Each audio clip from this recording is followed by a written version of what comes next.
ICL na guerra. Nossa enviada especial, Heloísa Vilela, foi até um campo de refugiados em Belém, na Cisjordânia, e mostra a rotina de medo dos palestinos. Na ONU, o embaixador de Israel compara o Hamas aos nazistas e representante palestino pede fim dos bombardeios que já mataram 3.000 crianças. Uma guerra paralela no Brasil. Exército pede prisão de militares envolvidos em sumiço de metralhadoras. Filho de peixe, peixinho é. Os negócios do filho de Arthur Lira com a Caixa Econômica Federal. O ICL Notícias, segunda edição, está no ar.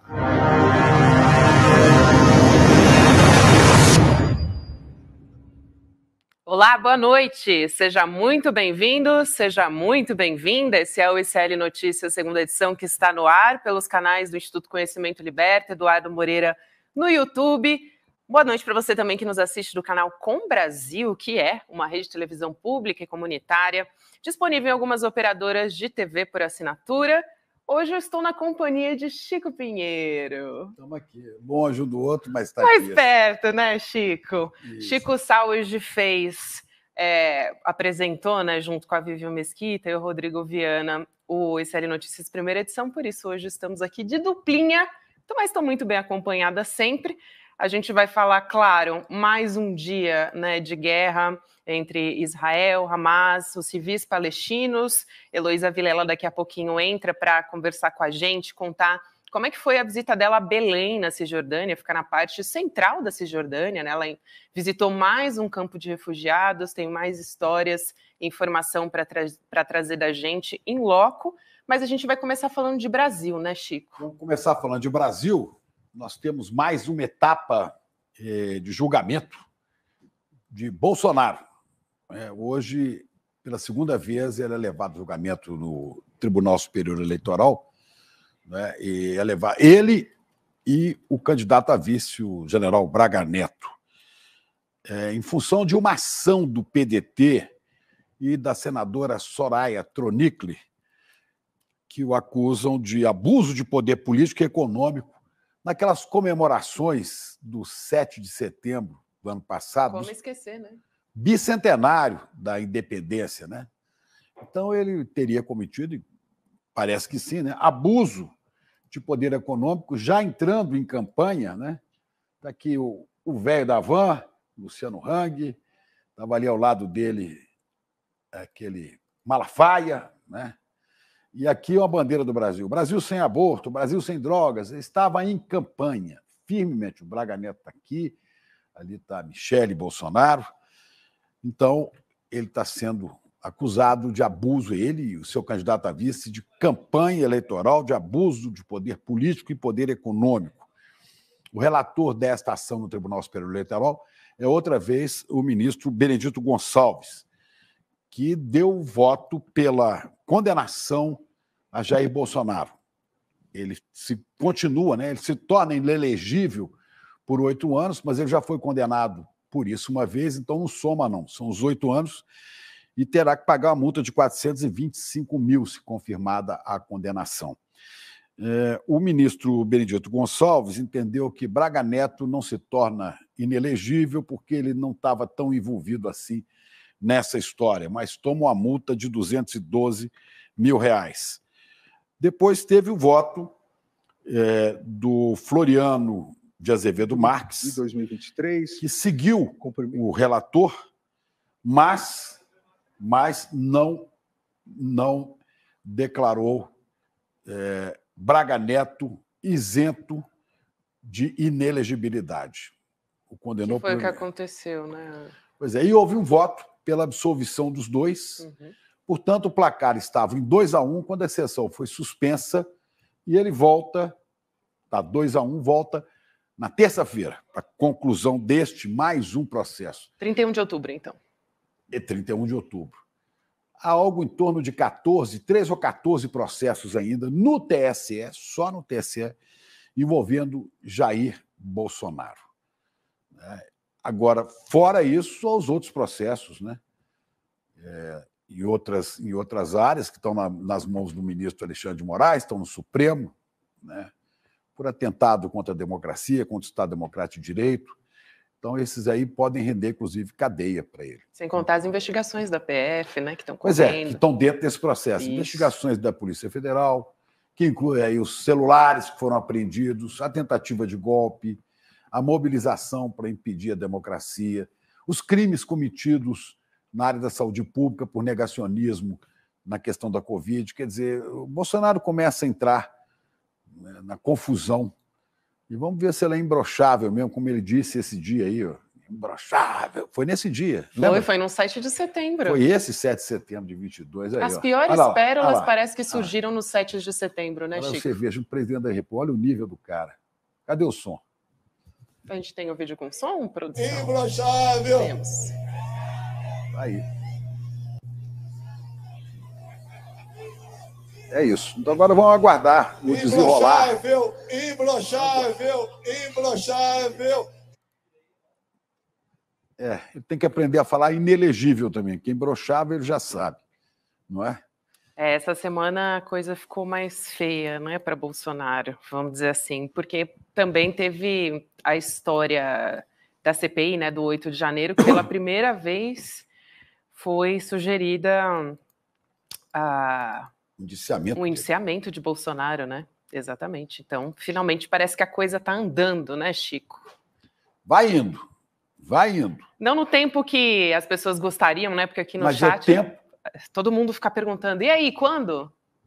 Mas no tempo da justiça, né? Do devido processo legal. Exatamente. Coisa que ele não gostaria de ver respeitado, no caso de outros, né? Uhum. E que o ex-juiz Sérgio Moro, né, nunca quis respeitar e se deu mal. E deve se dar mal neste mês, que entra agora, novembro, que ele pode ter um mandato cassado. Bem lembrado, é agora. Pela Justiça Eleitoral de Santa Catarina. Olha que interessante. Quem processa o Sérgio Moro em Santa Catarina? O PT e o PL de Bolsonaro, os dois partidos, né? Aí, vai se assustando, porque fora vai chegar. A batata está assando. É isso aí. Mas vamos voltar, então, os nossos olhares de novo para o conflito, né? A gente vai falar ao vivo com a nossa enviada especial ao Oriente Médio, Heloísa Vilela. Agora ela está em Ramallah, mas hoje de manhã, como eu falei no início da nossa programação, ela foi até Belém, que fica na região central da Cisjordânia, né, na parte central. Ela visitou um campo de refugiados por ali. Já vou chamar a Elo aqui para conversar com a gente. Elo, boa noite para você. Boa noite. Elo? Nós que não estamos ouvindo, Elo. Ela deve estar nos ouvindo. 1, 2, Vamos 3. ver agora. Agora sim, agora 1, 2, 3. Elo. Aí. Te ouvimos. Boa noite, Então, Elo. boa noite. Agora sim, boa noite. Agora sim. Elo, como é que foi essa história? Eu vou pedir antes para a nossa produção colocar aqui a arte para a gente poder identificar para onde você foi, né? Aí já temos, né, o diário de guerra da Elo, porque ela está escrevendo no nosso site, clnoticias.com.br, né? Todos os dias um relato. Muito bom o nosso excelente site, sem propaganda, sem encheção de linguiça. Está lá o nosso site, né, com o competente Chico Alves e sua equipe. Editor-chefe. Nosso editor-chefe. Olha aí, a gente está vendo um mapa de onde esteve a Elo hoje de manhã, porque agora já é madrugada. Elo fica aqui acordada desde 7 da manhã, depois entra com a gente no N1, aí entra com a gente no N2, agora já meia-noite. Elo foi para Belém, que fica pertinho de Jerusalém, e agora está em Ramallah, né? Já viajou tudo isso e voltou ao longo desse dia, para a gente ver que não tem nada a ver com a faixa de Gaza, né? Por isso que muita gente fala, estou preocupado com a Elo, né?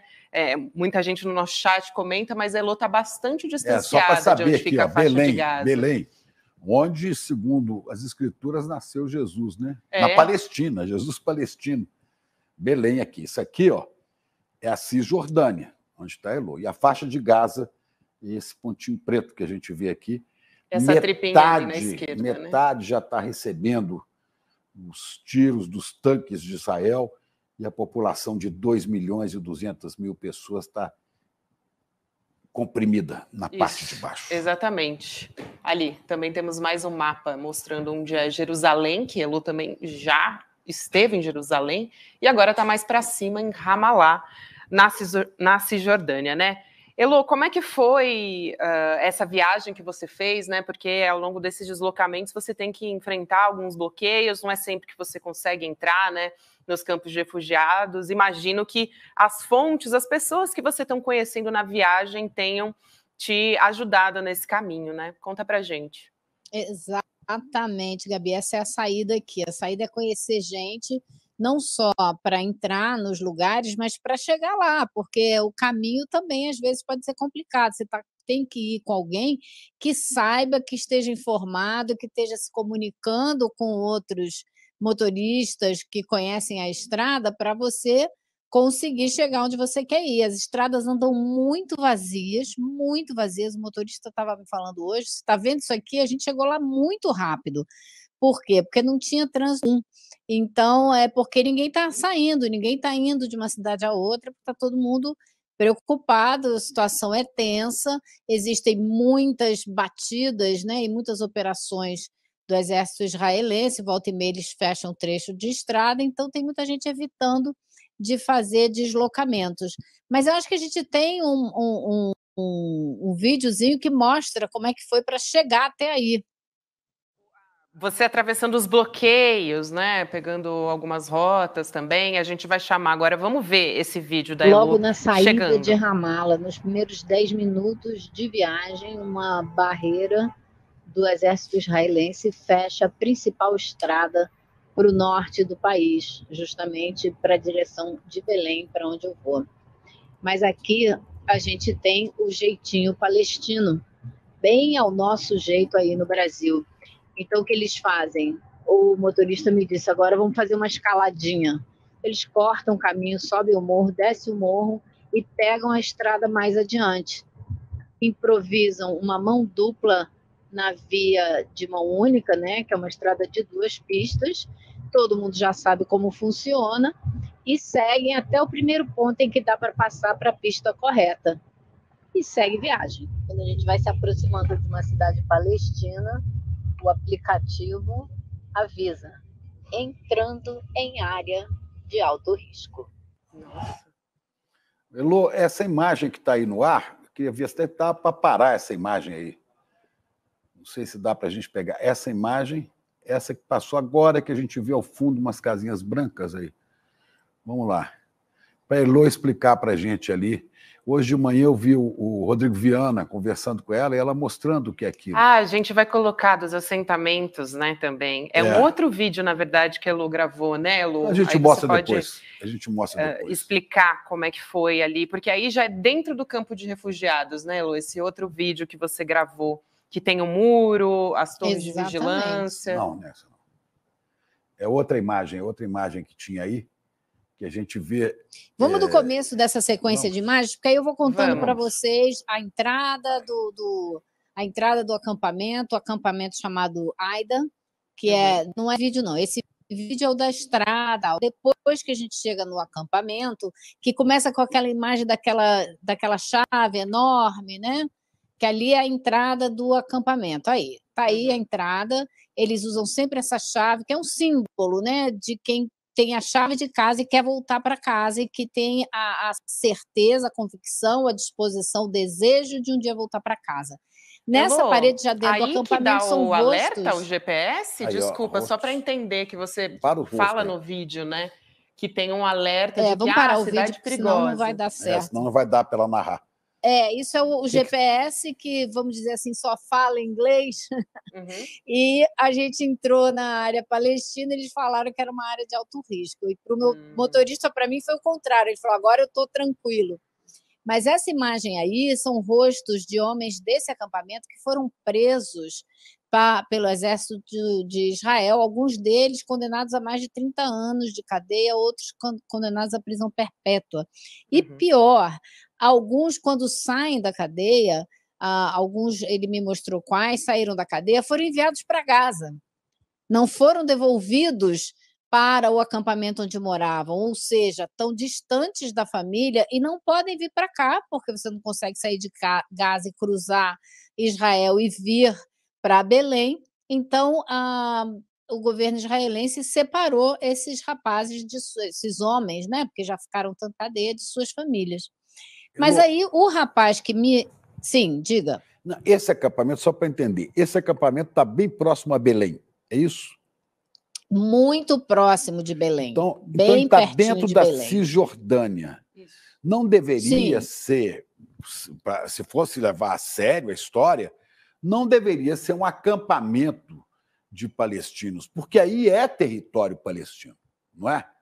Isso aí Mas devia eles ser... chamam de acampamento, Chico, porque são pessoas que vieram de várias vilas diferentes quando foi criado o Estado de Israel, e elas foram expulsas de suas casas e foram morar nessa área adjacente a Belém.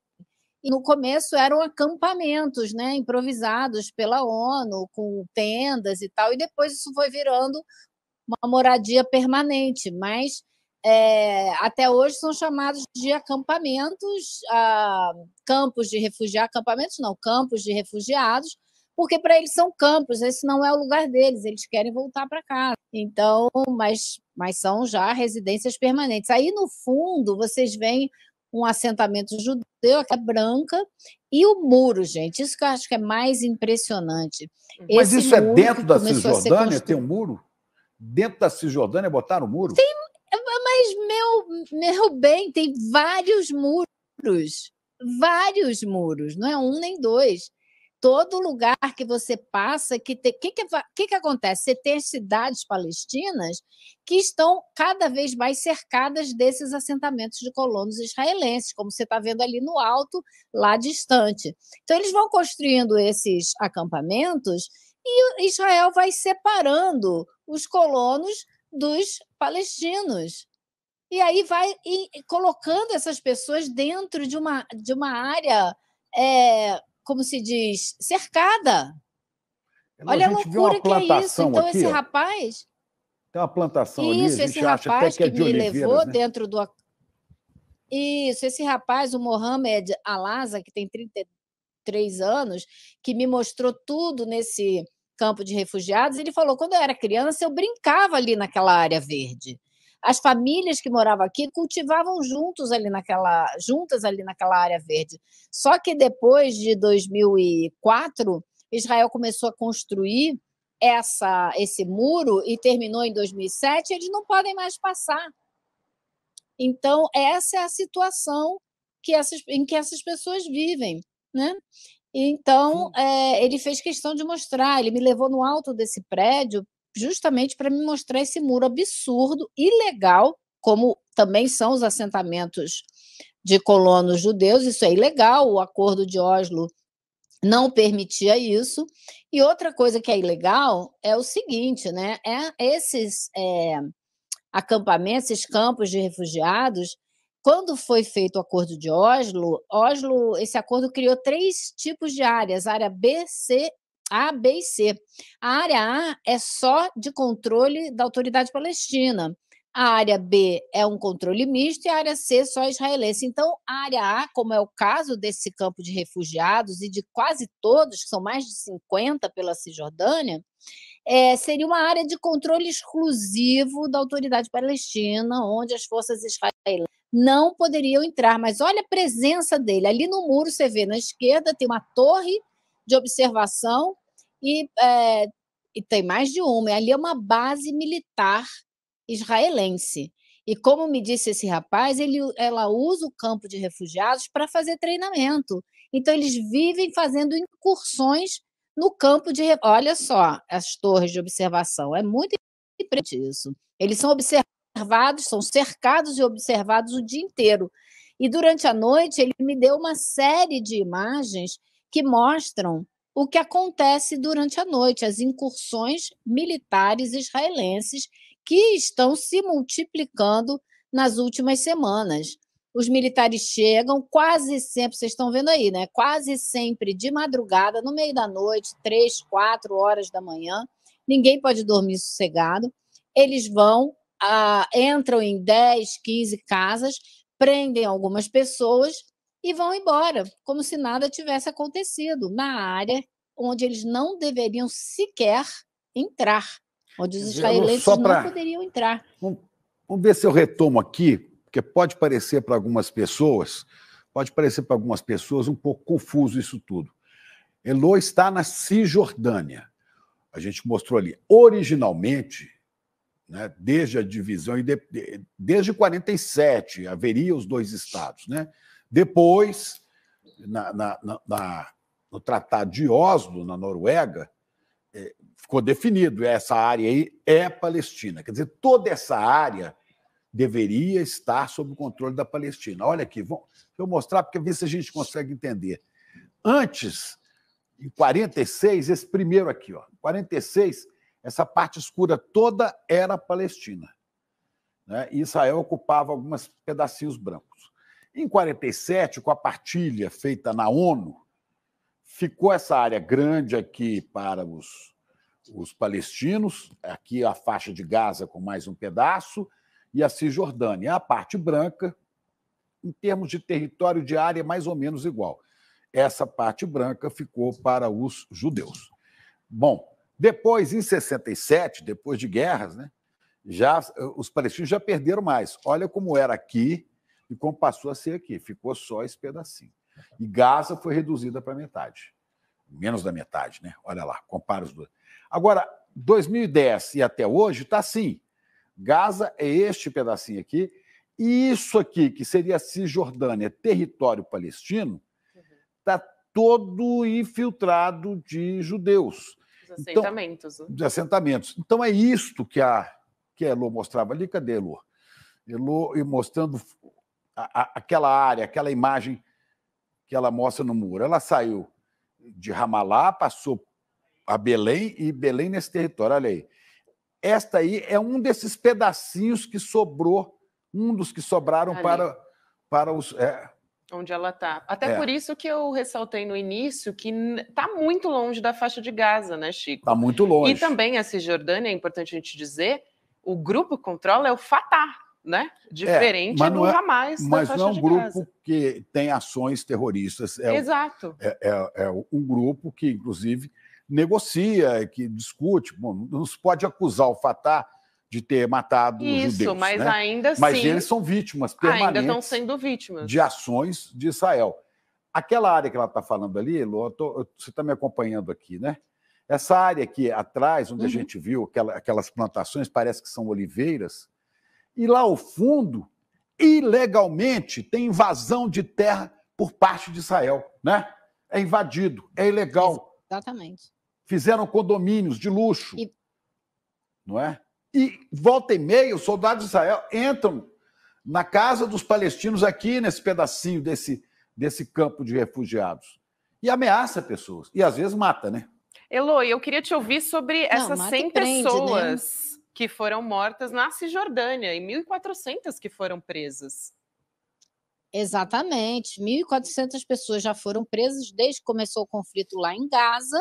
O exército israelense continua prendendo, está pegando as pessoas por publicações nas redes sociais, por declarações, por dizer que são militantes, e está recolhendo. Só hoje, foram 90, na noite passada, né? Porque agora já é meia-noite, então foi na noite. 90 pessoas foram presas na Cisjordânia, entre elas várias mulheres.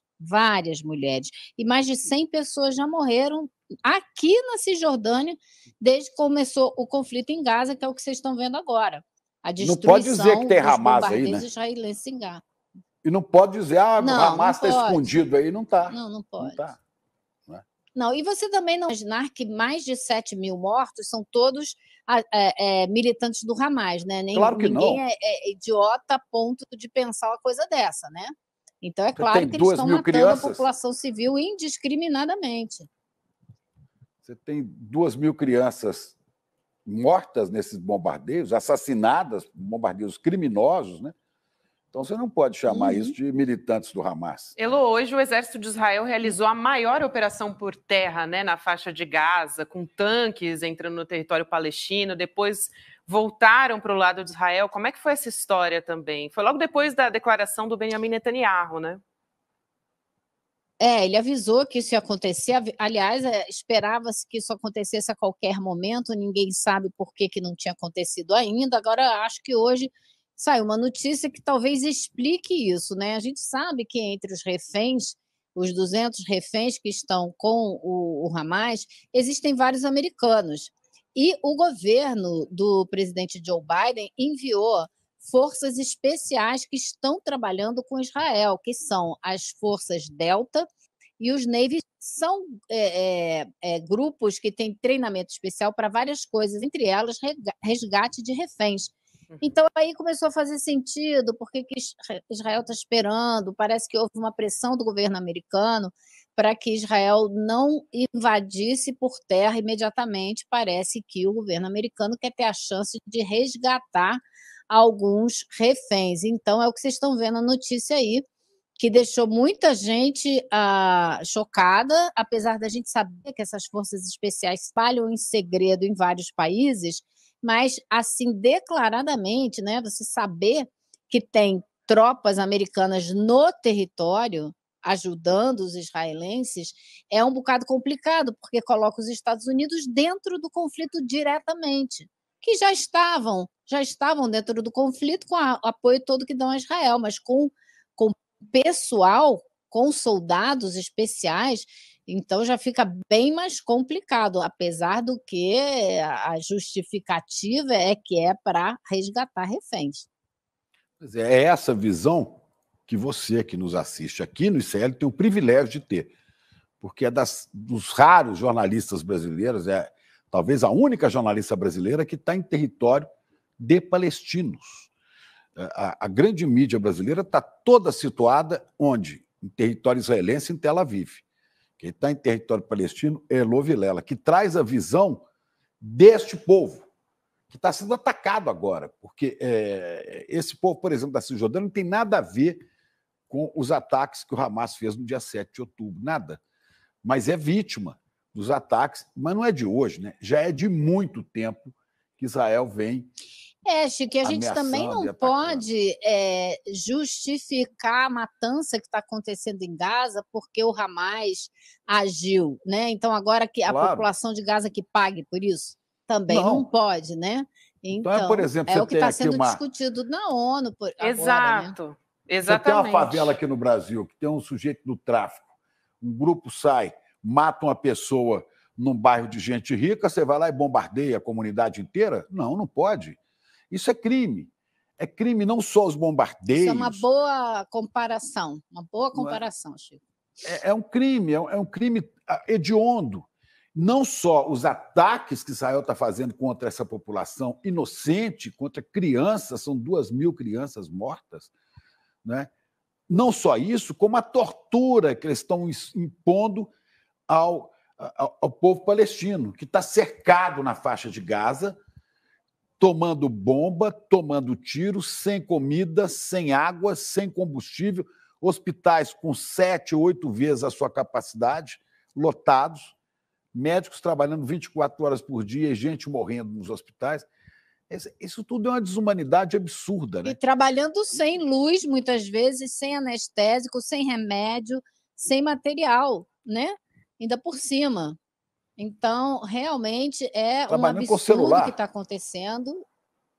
É um absurdo que está acontecendo. Isso não pode ser. A comunidade internacional não tem o direito de permitir uma coisa dessa.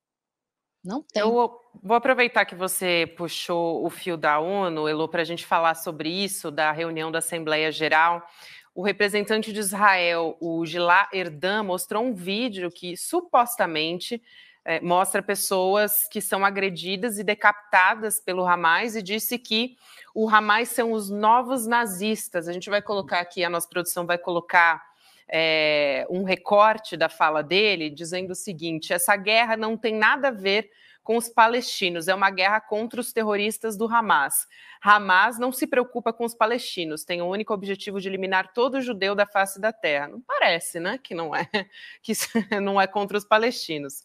Aí depois a gente tem Nessa mesma sessão, o representante palestino Riyad Mansour pedindo que os líderes mundiais cessem os bombardeios, e ele disse que Israel destruiu 40% das casas de Gaza e pediu para interromper os bombardeios e salvar vidas.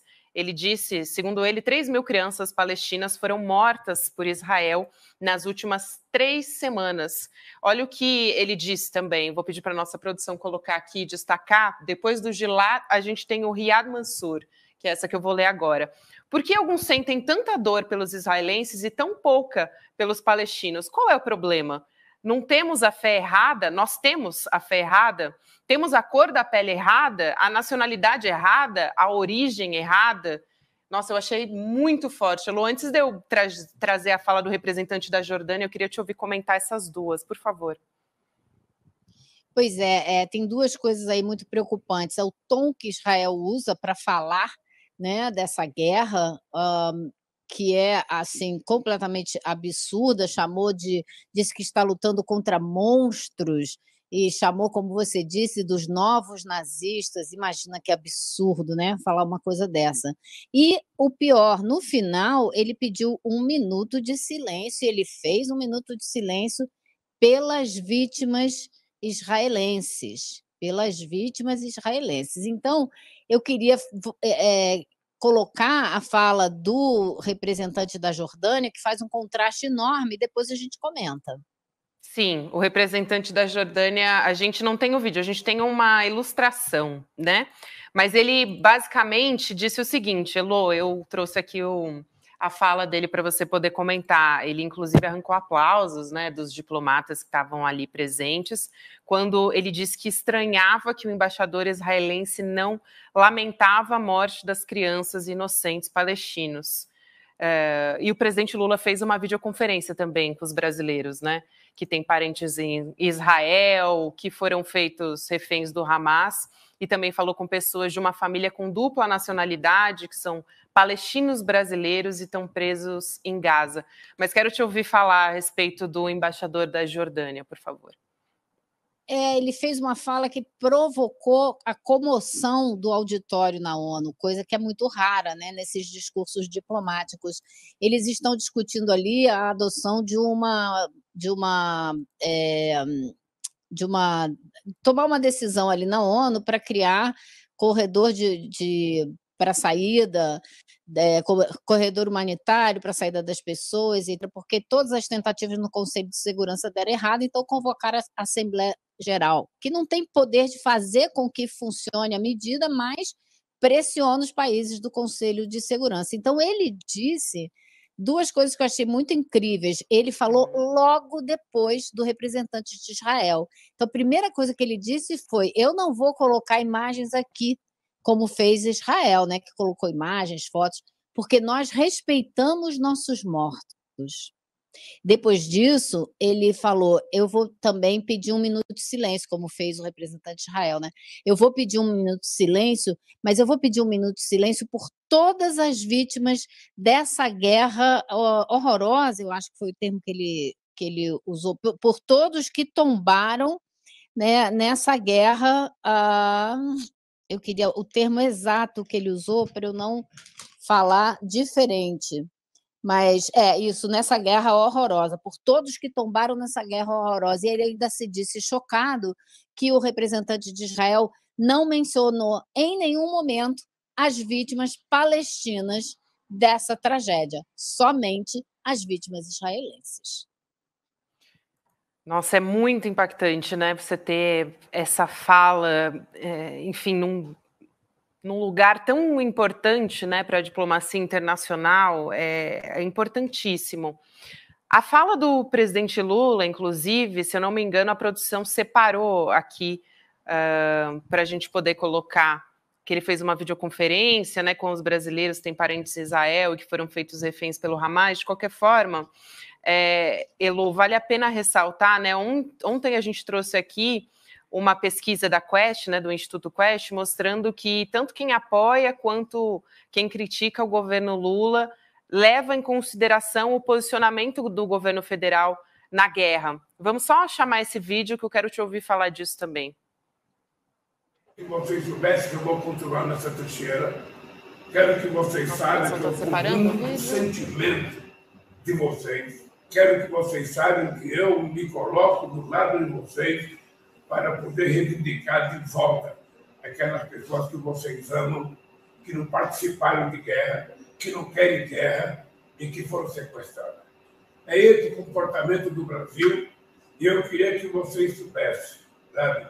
Ontem, hoje e amanhã, nós estaremos solidários, sabe, com as vítimas do sequestro, com as vítimas dessa guerra, porque nós queremos paz. Então, contem com o governo brasileiro, porque a gente vai continuar a nossa luta. Eu vou continuar conversando com todos os presidentes que for possível conversar, para que a gente consiga libertar os reféns, para que a gente consiga criar corredores humanitários para cuidar das pessoas que estão sendo vítimas da insanidade. É o poder da palavra contra o poder da arma. É o poder do diálogo contra o poder da guerra. Tá aí a Lua fala do presidente Lula conversando com os palestinos brasileiros, né, que têm dupla nacionalidade. Elu? Eu acho que foi uma fala fundamental, ele deixou muito claro, né, o que ele... Esses aí são israelenses, são famílias israelenses que têm reféns com o Hamas. Ele, em seguida, falou também por telefone com os brasileiros que estão tentando sair, os palestinos que estão tentando sair de lá. Foi o que eu entendi, pelo menos. Ou seja, o presidente Lula fez questão de falar com os dois lados no mesmo dia e deu um recado fundamental. Ele falou ali, você viu, né? A gente está lutando pelos que estão sequestrados e pelas vítimas dessa guerra, ou seja, os que estão com o Hamas e os que estão morrendo bombardeados por Israel. É o poder do diálogo versus o poder da guerra, o poder da palavra versus o poder da bala. Eu acho que não podia ter sido a colocação mais perfeita e mais rigidamente dentro da linha diplomática de um país como o Brasil, que sempre se colocou dessa maneira. Elô, e vocês acompanham daí, você e os palestinos de Ramallah, de onde você está, eles acompanham essas negociações diplomáticas da ONU, do Conselho de Segurança? Como é que é? O que você acha de tudo isso? Olha, eu vejo muita gente muito descrente de tudo quanto todas as instituições e todos os governos. Todas as pessoas de diferentes níveis que eu conversei aqui são completamente descrentes da ONU, dos governos dos Estados Unidos e da Europa, e inclusive do governo da Autoridade Palestina, que considera um governo traidor, que os vendeu, que não brigou por eles e que está no poder, vamos dizer assim, locupletado, que não está lutando pelo futuro dos palestinos. Então, eles realmente não se sentem respaldados por ninguém, por absolutamente ninguém. E várias pessoas repetiram para mim, a única diferença para a gente, o que pode fazer diferença para a nossa situação, é essa solidariedade que a gente está vendo crescer no mundo das populações mundiais, diferentemente dos governos mundiais. Pois é, eu quero chamar aqui, não sei se a gente ainda tem uma coisa aí de... Tinha a fala do Norman Finkelstein, né? Finkelstein. Eu queria que ela ouvisse também. A gente tem a arte, né? Não tem o vídeo, que o vídeo também é bastante potente, mas a nossa produção ressaltou o trecho talvez mais importante da fala dele. Ele né, vamos primeiro dizer quem é Norman Finkelstein. Norman Finkelstein, ele tem 69 anos, né? Nasceu em 1953, em dezembro. Ele é judeu, filho de judeus. O pai esteve no campo de concentração de Auschwitz. A mãe esteve em outro campo de concentração. E ele perdeu, nas mãos dos nazistas, todos os seus parentes do lado paterno, seus avós, e do lado materno também. Todos morreram. E ele hoje, ele nasceu nos Estados Unidos, ele mora em Chicago, ele é cientista político, historiador, escritor, professor universitário, ativista de direitos humanos, né, e formado pela Universidade de Princeton, estudou em Paris, na Escola de Altos Estudos de Paris, e é professor lá na Universidade de Rutgers, da Universidade de Nova York.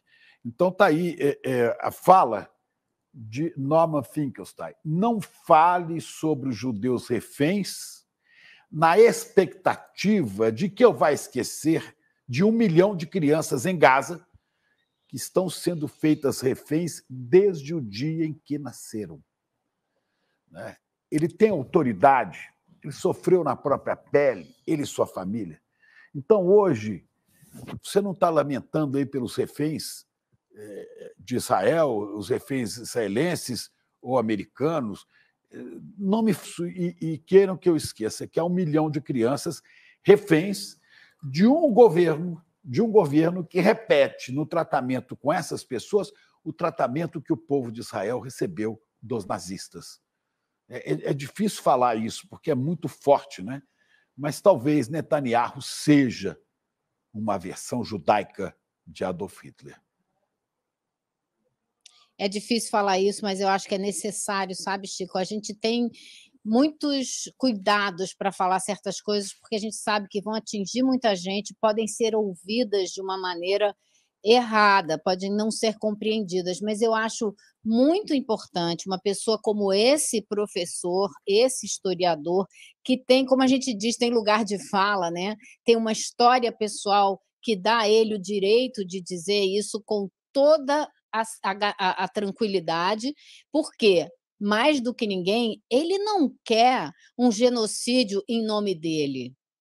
Né? E como ele, a gente deve ressaltar, existem muitos judeus em Israel que não querem ver um genocídio ser feito em nome deles. Então, existe uma diferença, uma disputa política muito grande dentro de Israel, porque Netanyahu é um primeiro-ministro que já é de direita e se aliou com a extrema-direita para formar o governo dele. E está dando asas a essa extrema-direita. E está cumprindo um projeto que ele sempre teve, porque todo mundo sempre soube que ele era contra os acordos de paz, que ele era contra a existência de 2 estados em paz, lado a lado, cada um com a sua soberania. Então, ele está aproveitando esse momento em que ele estava também politicamente enfraquecido, com processos de corrupção em andamento, e avançou com esse projeto belicista, que é uma maneira que muitos dirigentes mundiais buscam para conseguir unir o país em torno de si. Resta saber se Netanyahu vai conseguir. Eu acho importantíssimo que uma pessoa como esse professor venha a público e deixe claro que, em nome dele, não haverá genocídio. Eu sou humanista radical, sabe? Eu condeno a morte de inocentes, seja em ações do Hamas, embora haja explicação, mas não há justificativa. Né? Assim como eu condeno veementemente, e nós condenamos as atrocidades nazistas e fascistas contra os judeus, foram 6 milhões de judeus executados, né, pela inspiração de um homem, de Adolf Hitler. Né? Assim como eu condeno os aliados e os Estados Unidos quando despejam bombas sobre a população civil de Hiroshima e Nagasaki, e produzem aquela coisa horrorosa, aquela rosa com cirrose, a rosa hepática, aquela coisa feia, a rosa de Hiroshima, cantada por Vinícius de Moraes. Assim como eu condeno os americanos, que agora nem bombardeando só civis, mas a maioria civis, quando a guerra estava praticamente definida, destruíram e mataram milhares, não deixaram ninguém vivo na cidade de Dresden, no sul da Alemanha, onde havia muitos nazistas. E foram, segundo os relatos, foram 2 dias de escuridão pela fumaça das bombas dos aviões dos Estados Unidos sobre a cidade de Dresden, onde eu até fui há poucos anos, fui conhecer, e está reconstruída. Mas não sobrou nada, não sobrou ninguém. Assim como destruíram lá Hiroshima, assim como Hitler fez, e assim como Netanyahu faz agora com o povo palestino, né, com as grandes potências econômicas do mundo, impassíveis diante disso. Olha, isso é revoltante. Olha, é pior do que impassíveis, sabe, Chico? É dando apoio. A Alemanha dá apoio incondicional a Israel. Estados Unidos dão apoio incondicional a Israel para fazer o que está fazendo. Isso é inaceitável.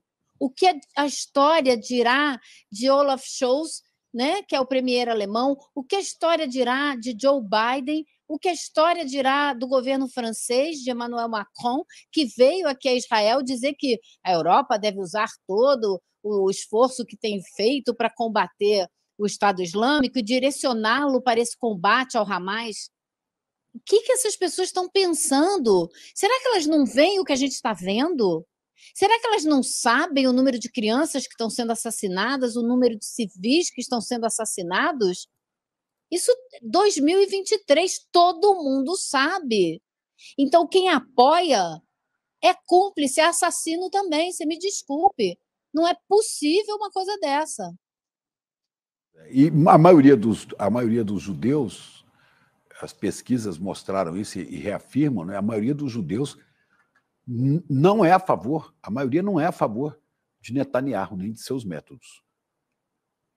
Isso é importante que seja dito. Assim como Norman Finkelstein se levanta e protesta, há muitos outros aqui que se levantam e protestam contra as arbitrariedades Chico, desse cavaleiro da morte. A população israelense tem que se levantar e protestar.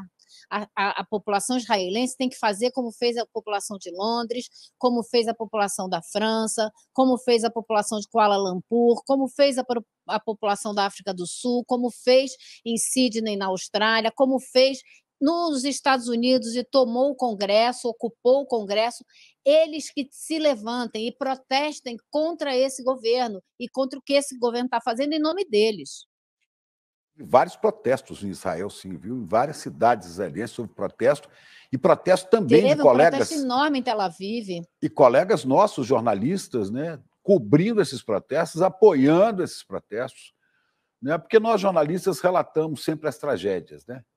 A gente conta os mortos de um lado, de outro, ouve a dor das famílias, mas a gente não pode tolerar tanta covardia, tanta desumanidade contra um povo desarmado. O povo palestino está na faixa de Gaza desarmado.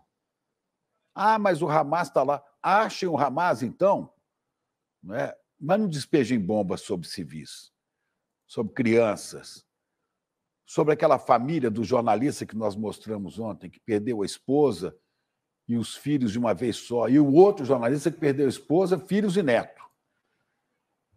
Uma ação absolutamente covarde. Esse jornalista da Al Jazeera, Chico, fez, hoje eu vi na televisão, ele no enterro da família, da mulher, dos 2 filhos e do neto, e 2 minutos depois ele estava trabalhando. Nossa Senhora. Pois é. Isso é surreal, Elô. É surreal. É surreal. Ele falou, eu não posso deixar de continuar contando para o mundo o que está acontecendo aqui. É o nosso papel, né? O nosso papel dos jornalistas, narrar com todas as dificuldades. Agora, eu não consigo nem entender aqui de onde ele vai buscar energia para continuar, para seguir nessa luta. E fico muito feliz, preocupado também com você aí, mas muito feliz de te ver... Não, olha... do lado dessa luta e vendo do lado palestino, que eu insisto, a mídia ocidental não cuida disso. As televisões brasileiras não estão mostrando o que você está mostrando, não estão contando a história que você está contando. E, Chico, esse jornalista voltou a trabalhar e hoje eu também vi uma entrevista de um produtor que trabalha com ele também em Gaza. E no final da entrevista, o âncora da Al Jazeera fala para o produtor, olha, você então, por favor, tome cuidado. E o produtor faz só assim, ó, tome cuidado como? Eu não posso ir para lugar nenhum. Eles não podem sair, eles são de Gaza. Eles não podem sair, eles estão cercados tanto quanto a população que está lá. Esse aí é o jornalista, né? Esse que estava mostrando agora. É o jornalista que perdeu a esposa, os filhos e netos. Esse aí. É do Al Jazeera. É do Al Jazeera. Ele estava em Gaza, na faixa de Gaza. E esse aí é outro jornalista. É da Cisjordânia, né, Lô? Esse segundo jornalista. Esse aí estava na Cisjordânia. Esse entrou no carro e acaba de receber a notícia de que a sua esposa e seus filhos também foram mortos, foram assassinados pelas forças de Israel em Gaza, para onde o moço do Netanyahu mandou essas pessoas. Ele está em Ramallah, esse aí, e a família ficou lá. Agora não tem mais família lá. Olha, isso é intolerável, insuportável. É isso. Bom, gente, vamos seguir. Vamos seguir, Elô. Até amanhã. Bom trabalho por aí. Te cuida, minha querida. Até amanhã, pessoal. Conte a Obrigada história. por mais um dia. Tudo tranquilo por aqui. Um beijo, querida. Até amanhã. A gente continua por aqui, mas agora a gente vai falar de política no Brasil. Nosso eterno toma lá da cá, né, gente? Ontem o presidente Lula nomeou para a presidência da Caixa um aliado dele, o economista Carlos Antônio Vieira Fernandes, indicação, claro, do presidente da Câmara, Arthur Lira. E no mesmo dia, gente, no mesmo dia a Câmara liberou votações importantes para o governo. Só que olha só a coincidência, Chico Pinheiro. O filho de Lira, Arthur Lira Filho, de 23 anos, é sócio de uma empresa que negocia verbas de publicidade, adivinha com quem? Vem pra Caixa, você também. Pois é, essa revelação foi da Folha de São Paulo, o repórter Matheus Vargas. Quem vai contar essa história em detalhes aqui pra gente é o Guga Noblar. Guga, meu querido, boa noite para você.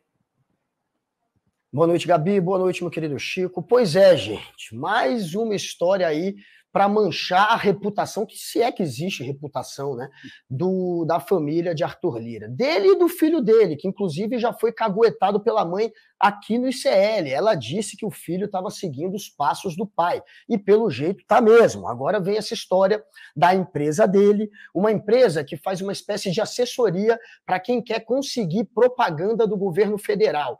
Empresas que colocam propagandas em outdoor ou em rádios e que querem vincular propagandas do governo federal, eles vão agora até o filho de Arthur Lira para fazer uma espécie de assessoria ou de lobby, né? Vamos chamar assim. É ele que representa agora essas empresas em reuniões junto ao Ministério da Saúde ou à Caixa Federal. E depois que essas empresas passaram a ter o filho de Arthur Lira, o Arthur Lira Filho, como representante, aí o caixa dessas empresas quintuplicou, sextuplicou, dependendo do caso. Tem uma empresa que é especialista em colocar propaganda na internet e que fechou contrato com o governo federal, chamada OPL Digital. Essa empresa, antes de ter o filho do Arthur Lira como representante, ela tinha um contrato em 2020 de R$1 milhão com, no caso, o Ministério da Saúde. E depois que ela pegou o filho do Arthur Lira, esse contrato saltou para R$10 milhões em 2021, 8,2 milhões de reais em 2022. E isso aconteceu com todas as empresas por hora analisadas e que fecharam contratos com a empresa de Arthur Lira Filho.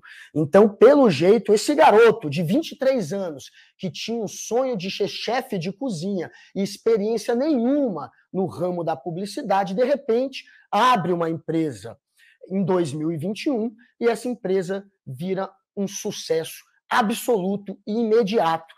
As 3 empresas que fecharam contrato com o Ministério da Saúde conseguiram 34 milhões de reais do Ministério da Saúde para veicular propagandas em rádios, em outdoors. Só de comissão que ele levou dessas empresas está na casa aí dos 7 milhões de reais, porque 20% fica com a empresa dele, a Omni. Então, é uma história estranhíssima. Agora vem essa da Caixa, que ele fechou contrato também com 2 empresas que ele representa lá na Caixa Econômica, ainda não se sabe o valor do contrato, mas a gente sabe o valor dos contratos do Ministério da Saúde. Então, provavelmente serão contratos milionários também. E é muito estranho um garoto sem o menor know-how no ramo da publicidade, de repente, ter esse sucesso instantâneo. E uma das sócias dele é a filha do Luciano Cavalcante. Eu não sei se vocês lembram que o Luciano Cavalcante é aquele que está no caso da robótica, do kit robótica, que foi interrompido, né, a investigação pelo Gilmar Mendes, mas que dava conta de desvio do Ministério da Educação de dinheiro que teria sido direcionado para kits de robô, né, de robóticas, mas que teriam sido superfaturados. O Luciano Cavalcante, que inclusive foi flagrado na investigação, uma das casas dele recebendo propina, é o pai da filha, é o pai, portanto, a filha dele, portanto, é a sócia do Arthur Lira. Ela se chama Maria Cavalcante, né? Maria Cavalcante é outra sócia. A filha dele... De robótica. A Maria Cavalcante. É a Maria Cavalcante, é isso mesmo, tá certo, eu acertei. É a Maria Cavalcante, a filha do Luciano Cavalcante, que é a sócia do filho do Arthur Lira. Portanto, o pai está associado ao Luciano Cavalcante, que está metido em rolos, o filho está associado a Maria Cavalcante, e os dois estão com essa empresa aí, que ninguém consegue entender esse sucesso todo.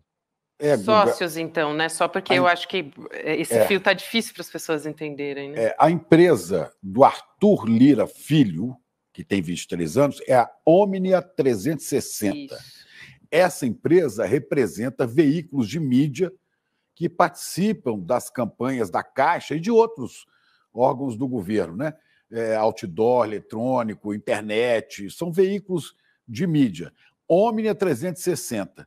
Agora, existem a OPL Digital e a RZK Digital, que são duas outras empresas que são clientes da Omnia. Portanto, são clientes do Arthur Lira Filho, né? E essas duas empresas que eu falei, a OPL e a RZK, estão na lista dos veículos que atuaram na publicidade da Caixa em 22 e 23. A Caixa não diz quanto é que rolou de grana nisso aí. Mas é o que você falou, Guga, é coisa de milhões, de 20, 30 milhões. Pois é. Eles representam, no caso das empresas que fecharam o contrato com a Caixa, essas duas que você citou, a OPL Digital e a RZK Digital. A OPL também já fechou contrato com o Ministério da Saúde, graças a ele também. E ele, enfim, ele representa empresas que fecham contrato com ministérios e com instituições que são ligadas ao governo federal. Os dois casos que a gente tem por hora, o mais recente é esse da Caixa, que a gente não tem valor. Mas tem o caso do Ministério da Saúde, que é um pouco mais antigo. A gente já discutiu esse aqui no ICL, inclusive, na época que o Arthur Lira queria o Ministério da Saúde para o Centrão. E uma das coisas que a gente colocou aqui no ICL foi essa, possibilidade dele querer ter o controle do Ministério da Saúde, porque o filho dele tinha contratos com o Ministério da Saúde. Agora ele está com o controle da Caixa Econômica e o filho dele tem contratos com empresas que estão, portanto, produzindo e espalhando o comercial da Caixa Econômica Federal. E a gente não sabe o quanto ele faturou junto a essas empresas que fecharam o contrato com a Caixa. A gente sabe o quanto ele faturou junto às empresas que fecharam o contrato com o Ministério da Saúde. E ali, só ali, ele ganhou por volta de 7 milhões de reais. As empresas faturaram 34 milhões e repassaram 7 milhões para ele. Foi isso no caso do Ministério da Saúde. E agora tem esse da Caixa Econômica, que a gente não tem o valor, mas fica a suspeita. Como que um garoto sem a menor experiência, que queria ser um chefe de cozinha, conseguiu uns contratos tão valiosos e conseguiu que a empresa dele, que ele criou em 2021, enfim, fosse uma empresa tão bem sucedida em tão pouco tempo. Ele tanto não entende de publicidade que quando ele fez a empresa dele em 2021, junto com a filha do Luciano Cavalcante, que é a Maria Cavalcante, ele teve que colocar uma publicitária de verdade no grupo. Então tem uma publicitária que foi contratada e que está lá também como sócia, que é a que entende realmente de publicidade e que é a que faz a parte da campanha, enfim, é que entende mesmo do negócio. Ele está ali só para ser um lobista, ele vai nas reuniões e ele é que fecha o contrato junto ao Ministério da Saúde ou junto à Caixa Econômica Federal, o contrato para essas empresas que ele representa. Mas, enfim, é o filho do Arthur Lira, agora mais uma instituição super valiosa que está sob o controle da turma do Lira e quem está faturando junto ao filho dele. É uma história, obviamente, no mínimo imoral, né? No mínimo. O Lira quer poder, né? Tem poder, e muito poder, mas quer dinheiro também, obviamente, e parece que tem sonhos mais altos, né, Gabi? Tem sonhos mais altos, e olha, eu sugiro que quem está assistindo a gente sente Ainda bem que o Guga já está sentado, porque, olha, essa notícia aqui, se você não tiver sentado... Gente, o Lira, ele está querendo testar o nome dele em pesquisas, sabe para quê? Para a presidência da República. Informação que a colunista Bela Megali, do Jornal o Globo, trouxe hoje. Que história é essa, Guga? Meu Deus do céu.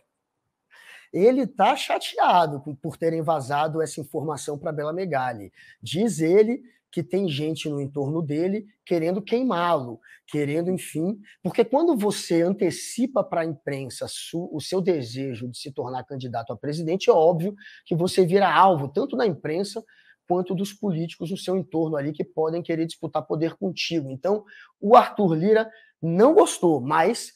vazou, e se ele não gostou é porque é verdade. Então vazou essa história de que ele tem o desejo de ver o nome dele nas sondagens para presidente da República. Qual é a dúvida, Arthur Lira? Que a sua rejeição vai bater lá no teto. Aliás, teve uma pesquisa sobre rejeição recente, eu não busquei aqui, eu só lembrei agora, mas teve, e a rejeição maior entre todos da política, e tinha o Lula, tinha Bolsonaro, acho que estava todo mundo nessa pesquisa. É recente, se alguém puder procurar na internet, vai achar. E ali diz que a maior rejeição é de Arthur Lira. Arthur Lira tem uma rejeição que supera a de qualquer político. Então eu não vejo sentido dele pretender sonhar com a presidência da República. Ele só é eleito graças aos currais eleitorais que ele tem controle ali no estado de Alagoas, mas ele não tem chance nenhuma de ser presidente. Porém, ele quer ser senador. E ele quer brigar com Renan Calheiros pela vaga de senador. Senador, na próxima eleição, o Renan vai tentar a reeleição. Então, quem sabe, para Senado, ele tem uma pequena chance. Pois é, o Guga, o Brasil, melhor, Alagoas, os alagoanos não merecem mais uma tragédia na presidência. Porque, se não me engano, se não me falha a memória, Alagoas deu 3 presidentes da República. Fernando Collor? Não, um protagonista do golpe, o golpe militar da República, foi Deodoro da Fonseca. Uhum. Depois, um assassino, um maluco chamado Floriano Peixoto, que ficou no lugar dele. E depois, um megalomaníaco chamado Fernando Collor de Mello. Quer dizer, você vê, são os 3 que vieram de Alagoas. Eu não sei se houve mais algum, parece que não. Agora, eu espero, Alagoas tem nomes de gente muito boa, né? Eu espero que Alagoas, se for emplacar mais alguém na presidência, que seja alguém que compense as tragédias, as 3 tragédias que Alagoas nos deu na chefia do Executivo. A última delas é esse siderado aí. Nossa, Guga, o nosso chat está em polvorosa, viu, Chico? Aqui está todo mundo chocado com essa notícia. Alagoanos, não votem neste ladrão, diz o Eck Medeiros. Meu Deus, diz a Irene, a gente está lascado. É verdade que os 2 primeiros que eu citei aqui não foram eleitos com voto popular como hoje, né? O Deodoro e Floriano, os marechais. Agora, o Fernando Collor foi, o caçador de marajás. Foi ele, num contexto ali que ele soube se vender muito bem, né? O Fernando Collor, de abraçar o momento ali, ler muito bem o que estava acontecendo. Inclusive, aqui a Sueli diz, meu Deus do céu, fora Lira. Tem outras pessoas comentando também, indignadas, assim. A Domi Martins fez um comentário que eu achei interessante. Ela disse, mas ele já é. Porque, né, as negociações que a gente tem... Ele assumiu no governo do inelegível, né, do imbrochável. Pois é. Que ele mandava e desmandava e, em troca disso, segurava os pedidos de impeachment, que eram mais de 100. Né, de Jair Bolsonaro. E Bolsonaro dava o dinheiro todo para ele, falava, governa esse negócio aí que eu quero mais andar de jet ski e fazer motociata. Não é isso? É ou não é um chantagista? É ou não é um chantagista profissional? Soube chantagear o Bolsonaro, colocou o Bolsonaro na mão dele, no bolso dele, com as histórias do impeachment, e agora também está sabendo, de alguma maneira, colocar a faca no pescoço também do governo Lula, que está conseguindo negociar. Ao contrário do Bolsonaro, não se vendeu, não entregou a Casa Civil. O único governo que deu a Casa Civil, porque a Casa Civil você dá para o seu braço direito, o único que deu para o Centrão, para alguém que ele não tinha conexão nenhuma, que foi o Ciro Nogueira, no caso, foi o governo Bolsonaro, que deu orçamento secreto, Casa Civil, e se entregou de vez. O governo Lula, de fato, está negociando. Então, por que teve essa questão da Caixa, que demorou tanto para trocarem a Rita Serrano? Porque no dia 17 de setembro, quando já estava tudo acordado para haver a troca, o Arthur Lira foi lá e disse para a Folha de São Paulo que qualquer nomeação na Caixa passaria por ele. Claro que o Lula não gostou. Aí, uma semana depois, o Lula disse que não, que ele é que mandava e que nomeação partia dele, e deixou o Arthur Lira sendo cozinhado. E aí o Arthur Lira obstruiu os trabalhos lá na Câmara dos Deputados, colocou obstrução na casa, então nada passava. E agora, depois dessa troca, dessa mudança, enfim, ele está fazendo esse jogo, né? É o jogo do chantagista. Agora ele passou a aprovar o que o governo quer, veio essa questão da taxação de super ricos e de offshores, que pode arrecadar de 7, 8 bilhões até 20 bilhões para o governo. Ainda está tendo uma discussão sobre o quanto vai arrecadar, já que trocaram um pouco aí o texto, mas é importante para o governo isso, e o governo, ao contrário do Bolsonaro, está negociando, mas está negociando com um chantagista. Tem que saber jogar com essa gente, não pode se entregar de vez, como fez o Bolsonaro. Por isso esse jogo de cozinhar e de, às vezes, esperar. Mas, no fim, o Arthur Lira, em partes, conseguiu o que queria. E queria outros ministérios que ele não conseguiu, mas veio a Caixa também, que era o que ele mais queria, e tem essa questão agora da vice-presidência da Caixa, a responsável pelo programa Minha Casa Minha Vida, que é a vice-presidência que cuida de habitação, que está sendo ainda discutida para ver se o Lula consegue ou não segurar essa. O Lira quer de todas as superintendências, são 12 vice-presidências, tem ainda essa negociação em torno principalmente dessa que cuida do Minha Casa Minha Vida, exatamente porque o governo está lidando com o chantagista, mas não vai entregar tudo de uma vez e vai fazer esse jogo de um jeito republicano. Bom, só para completar, Guga, ontem, logo depois dele ganhar a caixa de presente, ele fez andar a pauta que estava trancada na Câmara Federal e vai aprovar, estão aprovando a taxação das fortunas em offshore e tal. Acontece que o governo com isso poderá arrecadar 7 bilhões, 8 bilhões, é o que se diz, né? Mas eu tenho um banqueiro amigo nosso, um ex-banqueiro, um baita do economista, esperto, que vê longe, que estuda as coisas, que disse que não nos iludamos com esse negócio da taxação de offshore. Que isso é uma conversa estranha e que tem muita coisa por trás disso e que nós ainda vamos saber. E vamos saber amanhã. Porque amanhã de manhã, no ICL Notícias, primeira edição, ele, esse ex-banqueiro fantástico, nosso amigo Eduardo Moreira, disse que tem uma bomba para contar o que está por trás desse esquema que parece que beneficia o governo com a arrecadação, que é a taxação das offshores. Nós vamos saber isso amanhã. Vamos nessa. De olho, Guga. hein? ICL às 8 da manhã. Guga, obrigada e até amanhã, querido.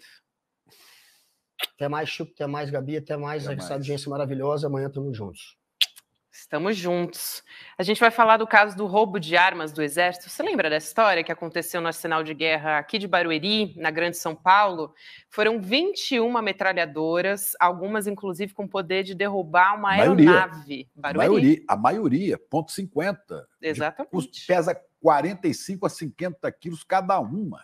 E tem o tamanho de um ser humano, 1,70. Quer dizer, imagina para transportar 21 metralhadoras desse tamanho, Chico. Imagina só. O Exército pediu à Justiça Militar a prisão preventiva de 6 militares que são investigados como suspeitos justamente de participar diretamente nesse furto. Também foram punidos com prisões disciplinares 17 militares que são acusados de falharem na fiscalização. Esse desvio aconteceu no feriado do dia 7 de setembro, de acordo com as investigações todas. 17 metralhadoras foram recuperadas pela polícia, 9 no Rio de Janeiro e 8 em São Roque, no interior de São Paulo. Vou chamar aqui o Lênio Streck para conversar com a gente sobre essa história. Lênio, boa noite para você. Opa, boa noite. Lênio, e aí, hein? Esse assunto é para a justiça comum ou para a justiça militar, hein? De bate-pronto, já te pergunto isso. Não, esse caso é da justiça militar, né? Sem dúvida nenhuma. Porque são militares em serviço e estavam dentro da sua função proteger as armas e não o fizeram e criaram esse escândalo que mostra que os últimos tempos dos militares está muito mais para a página policial, né, do que aquela história do mão amiga, né, que protege, etc.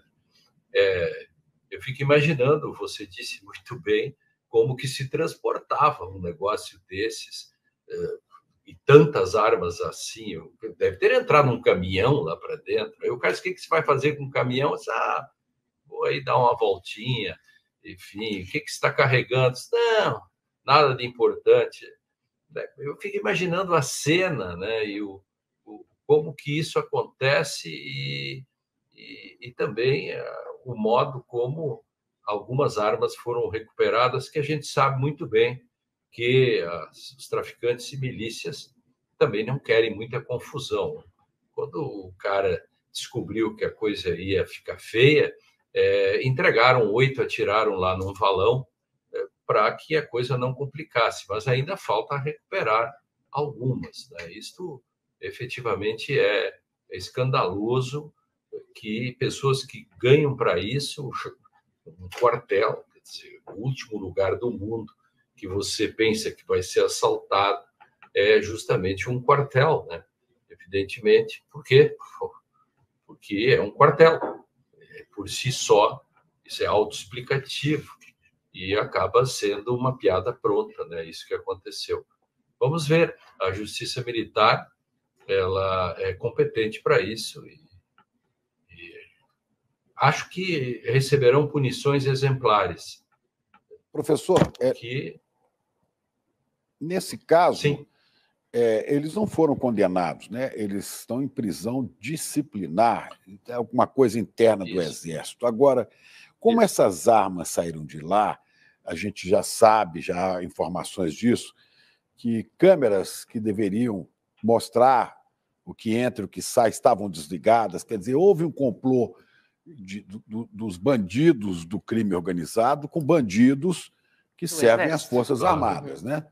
Agora, essa investigação ficou a cargo, aliás, até nós temos que louvar os esforços do comandante do Exército, o general Tomás Paiva, que tem sido rigoroso nessa história, né? Mas isso não deveria ser investigado também, ou preferencialmente pela Polícia Federal, já que essas armas estão do lado de fora dos quartéis? Bom, se encontrar um vínculo do crime organizado que encomendou, aí você tem uma coisa mais forte, que nesse momento, aguardando, né, porque nessa investigação, como os militares, esses vão acabar contando tudo, por todas as razões, eles não têm nenhuma explicação a dar, a não ser contar o que houve. E venderam para quem, que circunstâncias, e se o crime organizado ou uma organização criminosa encomendou isso, você já tem uma questão além do que simplesmente o crime militar. Isso a ver agora os desdobramentos, porque nesse momento não existe processo, existe apenas um inquérito militar, as prisões que se dão no âmbito militar, e depois, quando estiver concluído, veremos quem são os externos, porque essa coisa não acontece apenas com os internos, acontece com os externos, e aí se tem outros desdobramentos. É possível, sim, passar, pelo menos, aí vai ter provavelmente uma cisão, não sei bem, teria que estudar bem, com o que acontece com os externos que, digamos, encomendaram, pagaram, que a gente não sabe ainda o que aconteceu. Eu ouvi rumores que cada metralhadora dessa .50 são avaliadas cada uma a 180 a 200 mil reais, cada uma, né? Agora, elas saíram de Barueri, elas passaram pelo Rio de Janeiro, primeiro no complexo de favelas da Penha, depois na favela da Rocinha, e foram parar na tal Gardenia Azul, num carro de gente ligada ao tráfico, né? Foram encontradas lá os traficantes. Mas aí, Sim. Esse é o ponto do elemento externo, né? Inclusive, é um cabo, né, que é suspeito de transportar essas 21 armas aí que foram furtadas. Reportagem da TV Globo, que apurou isso, né? E o Exército está investigando se ele usou o carro oficial ou então o diretor do quartel para retirar as armas do local e para levar para fora, né? E o coronel responsável por pela guarda dos armamentos foi exonerado imediatamente pelo comandante general Tomás Paiva, pelo comandante. E dali elas seriam negociadas com facções criminosas. Mas vamos trazer um outro assunto aqui importante para a gente... Mas não se preocupe que se algum deles for expulso, a família vai ganhar a pensão igual, porque essas coisas no Brasil ainda vai faltar muito tempo até que, por exemplo, existe a morte ficta, né? O sujeito não morreu, mas morre fictamente. O Brasil inventou... Continua na folha de pagamento. Isso, é genial. O Brasil não ganhou até hoje o prêmio Nobel da esperteza por detalhe. É que faltou marketing. Faltou marketing, propaganda melhor, para que o mundo soubesse o grau da esperteza da burocracia brasileira.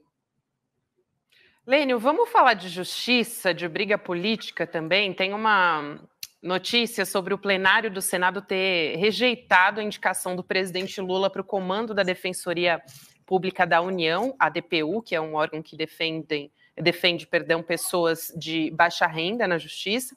O nome do advogado, defensor público, Igor Roque, é considerado um progressista, inclusive, recebeu 38 votos contrários, 35 favoráveis e uma abstenção. Isso foi inédito, Lênio. Eu queria te pedir para você explicar, né, o que aconteceu, quem que é o Igor Roque, e também acho que para as pessoas o que faz a DPU, né, que é a Defensoria Pública da União. Bom, a lista tríplice, que é uma determinação da lei, isso é parecido com o Ministério Público, que é a lista tríplice. Vai para o Senado essa indicação e passa pelos mesmos critérios da Procuradoria-Geral da República, do Procurador-Geral. A Defensoria, nesse caso, ela defende os hipossuficientes.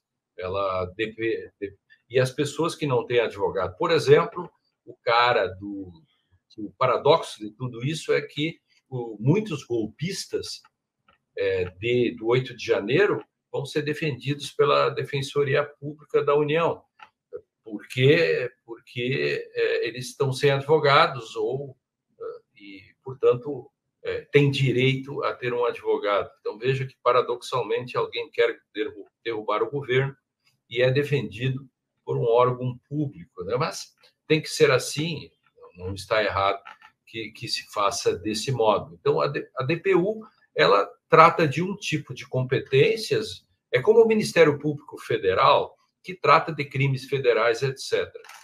E tem os Ministérios Públicos dos Estados, que tratam dos crimes que não são federais. A DPU trata exatamente dos crimes que não estão na alçada da competência das defensorias dos estados da federação. Então, a DPU é isso. E agora criou-se, digamos assim, isto é uma espécie de backlash, a volta, né, o bumerangue que o parlamento e o Senado está dando ao governo, dando recados, etc.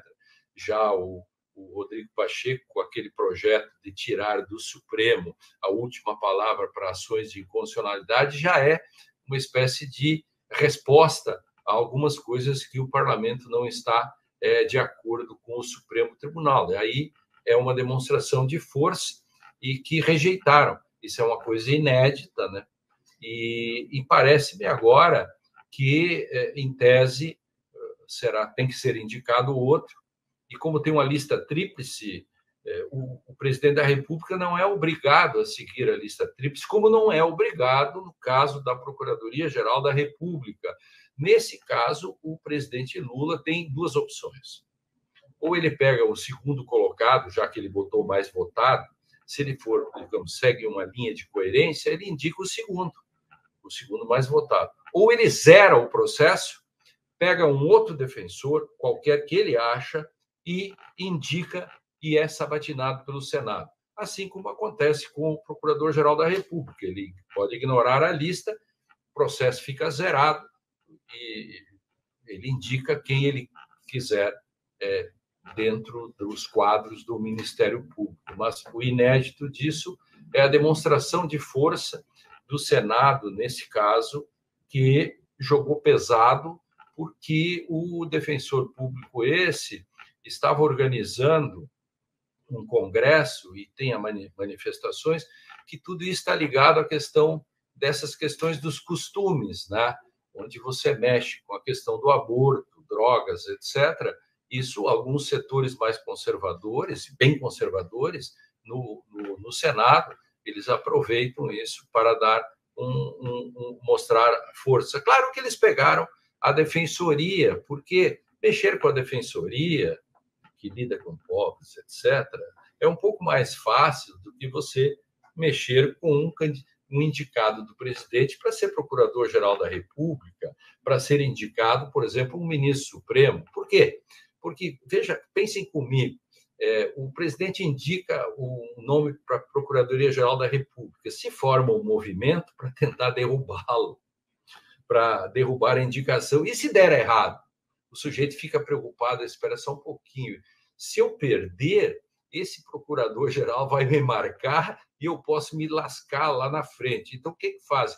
Normalmente, se faz um cálculo de custo-benefício, dizendo, olha, só se eu tenho maioria mesmo para poder derrubá-lo e tal. Porque se eu perder, eu posso perder lá adiante. Esse cálculo de custo-benefício é feito. Com a defensoria, o cara disse, o que eu tenho a perder se eu perder essa votação?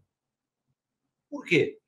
Eu não vou ser defendido pelo defensor público. Você está pensando assim? Ou seja, ele está lidando com um lado mais fraco das instituições. Aí houve o seguinte, ao que tudo indica, né? O governo tem maioria no Senado, né? Sua base é maior. Acontece que esse indicado que foi derrubado hoje, o Igor, né? Ele se define e foi apresentado como progressista. Isso já deixou os bolsonaristas lá muito irritados. Então, ele está promovendo um encontro de pessoas, um congresso, não é para aprovar aborto, coisa, não é para discutir a questão do aborto, claro, que é uma questão importante para a sociedade, né? Para discutir o assunto. Não é aprovando, ele defendia o aborto, defendia nada. Ele estava querendo colocar os pontos de vista em discussão. E aí aproveitaram-se disso, tanto os próprios bolsonaristas, como parte que apoia o governo, mas que é conservadora em costumes, né? E aí resolveram derrubar, para a alegria do presidente do Senado, Rodrigo Pacheco, do Alcolumbre, né? Que estão querendo pressionar o governo também, assim como o Lira, né? Lá no Senado tem esses caras jogando. E o Pacheco, vergonhosamente, jogando agora contra o STF também, né? Jogando contra o STF. Aí que está. Tem aí um recado também político para dizer para o presidente dizer assim, olha, abra seu olho para saber quem você vai indicar para Procurador-Geral da República. Né? E para o STF também, né? O Flávio Bolsonaro mandou um recado hoje, né? O Flávio Bolsonaro mandou um recado hoje. STF. Se mandar o Dino para cá, você vai tomar outra derrota aqui, né? Quer dizer, Mas aí que está. O recado é esse. Exatamente. Isso. Só mais uma questão. O que pode acontecer com a deputada pistoleira Carla Zambelli, que sai com arma no meio da rua e tal, já que ela própria confirmou que pediu um criminoso, um hacker, para descobrir o endereço em Brasília do ministro Alexandre de Moraes. Quer dizer, para que ela quer isso? Ela não explicou, disse que era para a mãe escrever uma cartinha. Mas o que pode acontecer? Isso fica por isso mesmo? Não, tem duas coisas aí, né? A Câmara dos Deputados nada vai fazer com relação a isso, porque a Comissão de Ética lá você sabe como funciona. Nesse caso, ela responde por crime, vai depender de denúncia do Procurador-Geral da República. Veja que, ao fim e ao cabo, nós sempre retornamos a um problema. Estamos sem Procurador-Geral da República, tem 61 pessoas que estão na lista da CPMI. Nesse meio tempo, nós sabemos todos que todos esses 61, o foro é do Supremo Tribunal, portanto, depende do Procurador-Geral da República. Então, veja a importância do Procurador-Geral da República, por exemplo, para fazer uma denúncia bem feita com relação a Carla Zambelli, para perder o mandato, porque se ela é condenada criminalmente, depende a pena, ela perde o mandato. E, ao mesmo tempo, você tem esta perigosa inércia do presidente da República em não indicar e depois para ir a sabatina do Senado. Por quê? Porque o tempo está passando, o tempo conspira contra todos nós. Por quê? Porque nesse meio tempo, passados 10 meses, o Bolsonaro, nós temos dito isso aqui, o Bolsonaro não é indiciado, a maioria dessas pessoas nem é indiciada ainda, porque a CPI não indicia. O indiciamento que eu quero dizer é o indiciamento quente, chamemos assim. Então, o Bolsonaro não está indiciado nada, passado tudo que foi feito, passado 10 meses. Por quê? Porque o Ministério Público decidiu não fazê-lo, uma lista de gente, e o tempo está passando, e só quem está pagando o pato são os bagrinhos, a chinelagem, que fez lá o trabalho de invadir os prédios, etc. Os que planejaram estão impunes, os que planejaram. Pois é. Nosso tempo vai chegando Nosso tempo está chegando ao fim, por isso que eu estou interrompendo aqui. A gente queria aproveitar os nossos últimos 3 minutos. Isso, para comentar quase num tweet, né? Falar da guerra de Israel, para a gente não perder essa oportunidade, porque a ministra de Direitos Sociais da Espanha, a Ione Belarra, ela gravou um vídeo com sugestões, né, de como parar o genocídio contra os palestinos em Gaza. Falando do Tribunal Penal Internacional também, inclusive, né, dizendo que Benjamin Netanyahu está cometendo crimes de guerra. Faz sentido um tribunal internacional para julgar Israel pelos crimes de guerra? E tem também a questão da lentidão do TPI, né, que eu queria que você falasse sobre isso. A gente vai colocar o vídeo bem rapidinho aqui para você poder comentar, professor. Claro. Hay 4 cosas que los Estados europeos sí pueden hacer con carácter inmediato. La primera, suspender relaciones diplomáticas con el Estado de Israel. La segunda, establecer sanciones económicas firmes, como se hicieron con la cúpula de Putin. Embargo de armas en tercer lugar. Y en cuarto lugar, como también se hizo en el caso de la guerra de Ucrania, llevar a Netanyahu y a todos los responsables políticos que están llevando a cabo bombardeos contra población civil ante la Corte Penal Internacional. Actuemos, aún es posible detener el genocidio. Professor, ela propõe 4. Ela propõe, primeiro, sanções econômicas, 4 ações contra o Netanyahu. Né? Não rola. Nenhuma das 4.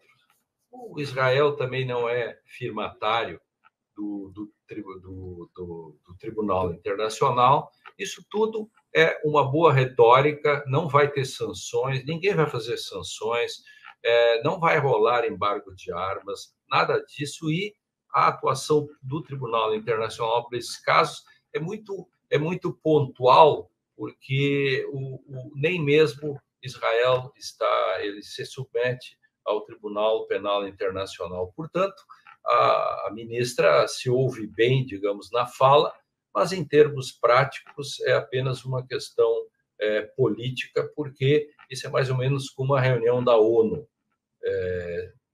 Basta fazer um veto, e nesses casos aí, uma coisa é a Rússia, que aconteceu, e outras são as relações com Israel, porque envolve os Estados Unidos. A chance é zero, né? Principalmente essa questão não rola do Tribunal Penal Internacional, isso não tem chance de acontecer. Agora, ela é bem intencionada. Lênin, eu fico com uma dúvida em relação a isso, porque, por exemplo, o Vladimir Putin, ele já teve, né, um mandado expedido pelo Tribunal Penal Internacional. Essa questão, por exemplo, de o país ser signatário ou não, no caso de Israel, o Benjamin Netanyahu não poderia ter um mandado de prisão expedido, por exemplo, por crimes de guerra, ou genocídio, ou outra questão relacionada à guerra? Bom, instaurando o processo, sim, embora seja demorado, mas isso não vai ter eficácia porque vai criar alguns embaraços, como o Putin. Por exemplo, o Putin não pode ir para os países que têm acordos com o Tribunal Penal que ele seria preso.